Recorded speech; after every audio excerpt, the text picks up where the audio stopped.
Ano ba nangyari sa'yo? Bakit relax na relax kayo dyan? Natataranta na nga ako eh. Hindi man na ba kayo pinakabahan? Ngayon darating yung weirdong babae, hindi ba? Ano ka mo? Oo nga pala, no? Meron lang sana kung isang maliit na pabor sa inyong apat. Mukhang seryoso po yata yan ah. Ganun na nga. Parating ang pamangkin kong babae at dito na siya titira. Talaga po? Makakasama namin siya? At pagkatapos po? Gusto ko sana, tulungan niyo ako na gawin siyang isang napakaganda at ganap na dalaga para sa ikabubuti niya. Seryoso ba kayo? Bakit naman namin gagawin yun? Kung sakasakaling magtagumpay kayong baguhin ang pamangkin ko bilang isang tunay na dalaga, hindi ko na kayo sisingilin pa ng renta dito sa mansyon ko. Ha? Totoo po? Sigurado po ba kayo dyan, ha? Sa isang kondisyon, pag hindi kayo nagtagumpay, sisingilin ko kayo ng triple. Tinatanggap na po namin. Mabuti kung ganun. Wala na pala akong iintindihin, kaya aalis na ako. Aalis na kayo? Anong ibig niyo sabihin?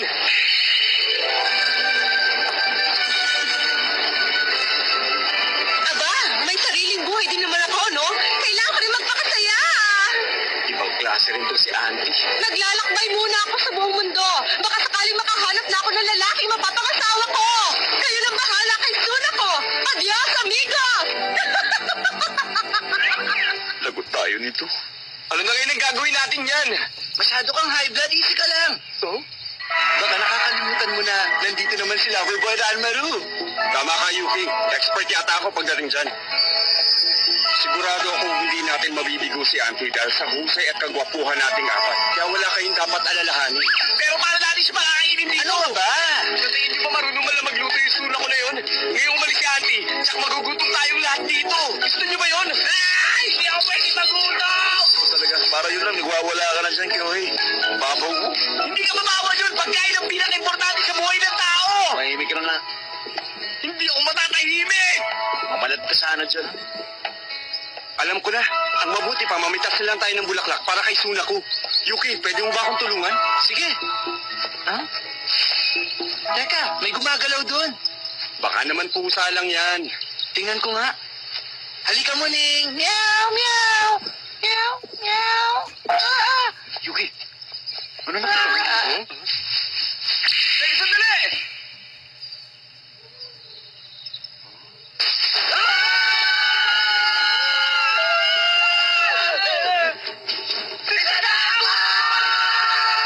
Sandali! Hindi siya sisanda ako. Ano ba kayo? Tingnan nyo! Oo nga. Mukha naman siyang normal na tao. Hindi rin. Normal ba yun walang mukha? Pagbastan nyo mabuti. Mahaba ang buhok na parang hindi nagsashampoo. Naka-sweatshirt na parang hindi man lang nalalaban. Nakamahabang palde na baduy ang kulay. At yung sapatos mukhang hindi napapalitan. Sana nagkakamali lang tayo pero... Hindi nga kaya ikaw si Suna ko? Ha? Mukha yata magsisigurado si Auntie mo! Welcome, Suna ko. Ihahatid na kita sa kwarto mo. Sumunod ka na sa akin.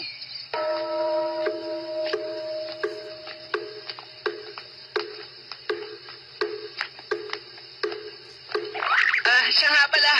Yung mga gamit mo, nandun na lahat sa kwarto mo kanina pa. May tanong lang sana ako. Hindi ka ba nahihirapan dyan sa bangs mo? Pagupitan mo yan.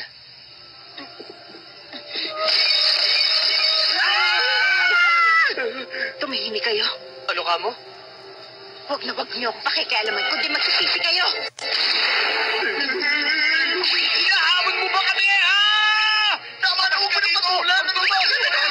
Ayaw ka na. Relax sa tapa.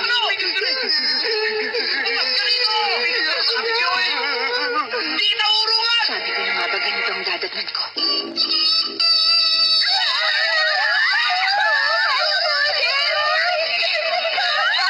Ano na ngayon ang gagawin natin? Mas malala pala siya sa inaasahan natin. Mukha siyang bida sa mga horror movie. Hindi lang yun. Mukha rin siyang mangkukulam na laging sinasapian. Oo nga. Yung ibang babae nga namimilipit sa kilig kapag hiningitian natin tapos siya ganun. Buti nga hindi ko pa siya siningil dahil sa ngiti ko. Mahal yata ang smile ko kaya nga tinitipid ko eh. Tigil niyo na nga yan. Ang isipin natin ay kung paano siya mababago. Tama. Gawin natin ang makakain natin. Kung hindi, lagot tayo. Excuse me, ano bang gusto niyo? Isang normal na babae. Gusto niyo? Hanap niyo? Sigurado ako type niyo, hindi ba? Sumakit ang tenga ko dun, ha?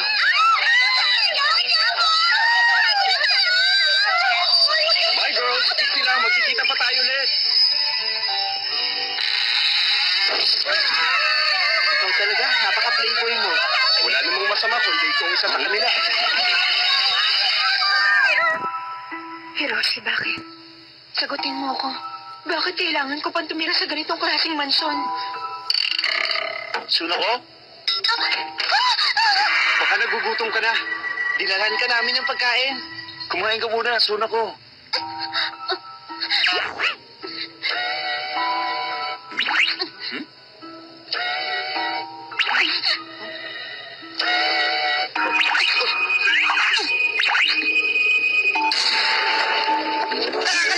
Bakit ka gano'n?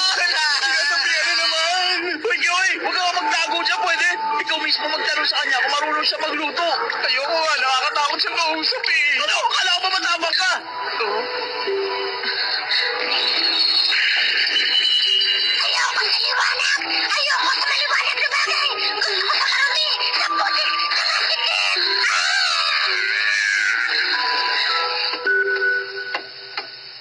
Ang hirap kumilos pag palagi siyang ganyan. Nasira tuloy lahat ng mga plano ko. Bakit naman? Bala ko kasing tulungan sa magligpit ng mga gamit. Tapos pag may nakita akong pinkton, sasabihin ko sa kanya, Sunako, mahilig ka pala sa kulay pink. Tapos sasagot siya na lahat naman ng babae mahilig sa pink. Sasabihin ko naman, gusto mo patitiskin mo ng kulay pink? At magkakatingin kami tapos hahawakan ko ang kamay niya hanggang sa... Tigil mo na yan! Oo nga pala, nasa si Chloe. Hindi ko alam. Pwede ko na ituloy ang kwento ko? Sunako!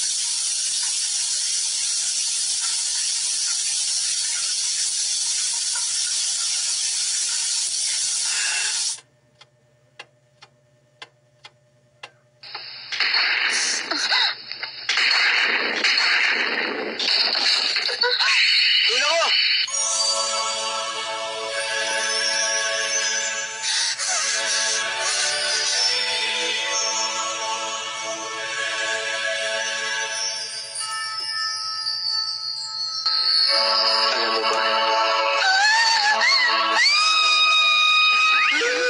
Sunako! Bakit Sunako? Ano ba nangyari? Yohei, sinaktan mo ba siya?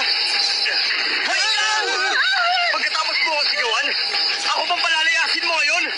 Sino ka ba sa tingin mo? Napipilitan lang akong kausapin ka para hindi na kami magbayad ng renta. Renta? Sagot, nasabi niya. Tama, kaya wala kami magawa kundi pakisamahan ng tulad mong weirdo. At hindi kami papasok dito sa kwarto mo, nakakatakot! Nakakatakot. Na kwarto?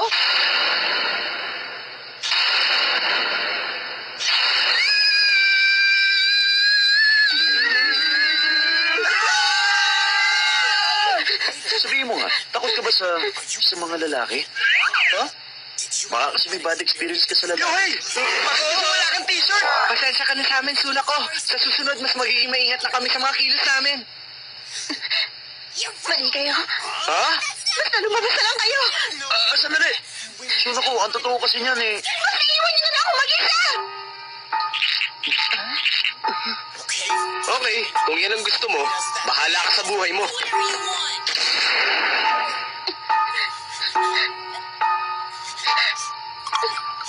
Oo na. Hindi ko ikakailang gwapong isang yun. Ang hirap tumira sa isang bahay kasama ng mga lalaking yun.